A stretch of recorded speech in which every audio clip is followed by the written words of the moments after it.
నమస్తే తెలుగు న్యూస్ కి స్వాగతం. నేను రూపానాథళ. ఆంధ్రప్రదేశ్లో కాంగ్రెస్ భవిష్యత్ అగమ్య గోచరంగా మారింది. గత ఎన్నికలకు ముందు వైఎస్ఆర్ కుమార్తె షర్మిలను కాంగ్రెస్లోకి చేర్చుకోవడం ద్వారా వైసీపీని దెబ్బకొట్టేందుకు ఆ పార్టీ పన్నిన వ్యూహం పెద్దగా ఫలితాన్నివ్వలేదు. ఇప్పుడు వైసీపీ అధినేత జగన్మోహన్ రెడ్డి అదే వ్యూహాన్ని రివర్స్లో అమలు చేస్తున్నారు. ఒకే దెబ్బకు రెండు పిట్టలు అన్నట్లుగా తనకు బద్ద విరోధిగా మారిన షర్మిలను దెబ్బకొట్టడంతో పాటు రాష్ట్రంలో వైసీపీని బలోపేతం చేయడానికి కాంగ్రెస్ కు ఖాళీ చేసే వ్యూహాన్ని అమలు చేస్తున్నారు. అవును, గతేడాది ఎన్నికలలో ఘోర పరాజయాన్ని మూటకట్టుకున్న వైసీపీ పరిస్థితి అప్పటి నుంచి కూడా జారుడు బండ మీద నిలబడినట్లుగానే ఉంది.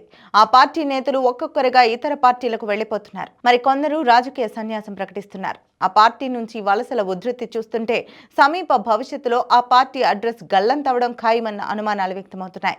ఈ పరిస్థితుల్లో పార్టీని నిలబెట్టడం, అలాగే షర్మిల దూకుడుకు బ్రేకులు వేయడం కోసం జగన్ వ్యూహాత్మకంగా ముందుకు సాగుతున్నారని పరిశీలకులు అంటున్నారు.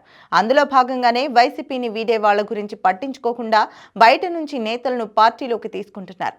అలా వచ్చేందుకు రాష్ట్ర విభజన తర్వాత విభజిత ఆంధ్రప్రదేశ్లో నామమాత్రంగా మిగిలిన కాంగ్రెస్ పార్టీకి చెందిన సీనియర్ నేతలు రెడీగా ఉన్నారు.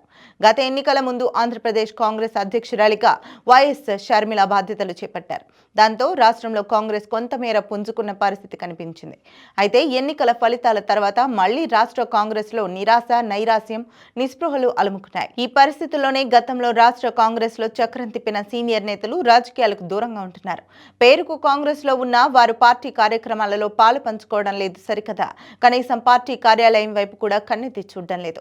అలాంటి వారిపై జగన్ దృష్టి పెట్టారు. వైసీపీలోకి వస్తే వారి సీనియారిటీకి తగిన ప్రాధాన్యత కల్పిస్తానని హామీ ఇస్తూ వారిని ఫ్యాన్ గూటికి ఆహ్వానిస్తున్నారు. ఇందులో భాగంగానే తొలుత ఏపీసీసీ మాజీ అధ్యక్షుడు సాకే శైలజానాథ్ను వైసీపీలో చేర్చుకున్నారు. ఇప్పటిక ఆయన కాంగ్రెస్ నుంచి పెద్ద ఎత్తున వలసలను ప్రోత్సహించేందుకు రంగం సిద్ధం చేశారని రాజకీయ వర్గాల్లో టాక్ నడుస్తోంది. వైసీపీలోకి చేరనున్న కాంగ్రెస్ సీనియర్ల జాబితాలో కేంద్ర మాజీ మంత్రి పళ్లం రాజు, ఏపీసీసీ మాజీ అధ్యక్షుడు రఘు వీరారెడ్డి వంటి వారు ఉన్నారని విశ్వసనీయంగా తెలిసింది. అలాగే మాజీ ఎంపీ హర్షవర్ధన్ ను కూడా జగన్ వైసీపీలోకి ఆహ్వానించారని చెబుతున్నారు.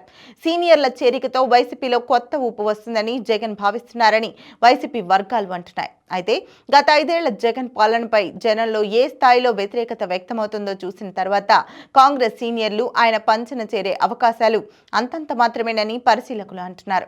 అయినా కాంగ్రెస్ రాష్ట్ర పగ్గాలు వైఎస్ కుమార్తె చేతిలో ఉన్నందున వైఎస్ ను నిజంగానే అభిమానించే నేతలెవరూ కాంగ్రెస్ ను వీడి వైసీపీ గూటికి చేరే అవకాశాలు లేవని అంటున్నారు.